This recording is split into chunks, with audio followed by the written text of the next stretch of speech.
80s 90s கிட்ஸோட வாழ்க்கையே ரொம்ப ஜாலியா இருக்கும். கிராமத்து வாழ்க்கை, தாத்தா பாட்டிங்களோட வாசல்ல உட்காந்து ஜாலியா பேசுறது, கடிகாரம் இல்லாத காலத்துல கூட டைமுக்கு ஆலமரத்துக்கடியில உட்காந்து நிலக்கடலை சாப்பிட்றது, லைப்ரரியில போய் புக்ஸ் படிக்கிறது, விளக்கு ஏற்றி வச்சு வெளியில உட்காந்து எல்லார் கூடயும் சேர்ந்து படிக்கிறது ரொம்பவே இன்ட்ரெஸ்டா இருக்கும்.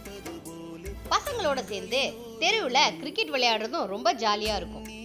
டீச்சர்ஸ் கிட்ட வீட்டு பாடம் சரியா பண்ணாம பயங்கரமா அடி வாங்குறது, போஸ்ட் மாஸ்டர் கிட்ட இருந்து நமக்கு பாஸ் ஆ ஃபெயிலான்னு வந்த லெட்டரை பார்க்கறதுக்கே அவ்வளோ ஒரு சந்தோஷமா இருக்கும். ஊருக்குள்ள ஒரே ஒரு போன் இருக்கும். அந்த போன் ரிங் ஆனா அவ்வளோ ஒரு சந்தோஷமா இருக்கும். அம்மா கூட சேர்ந்து மார்க்கெட் போறதுலயும் அலாதியான சுகம்தான். பஞ்சாயத்து டிவில எல்லார் கூடயும் உட்காந்து ஒளியும் பார்க்கறது ரொம்ப சந்தோஷம்.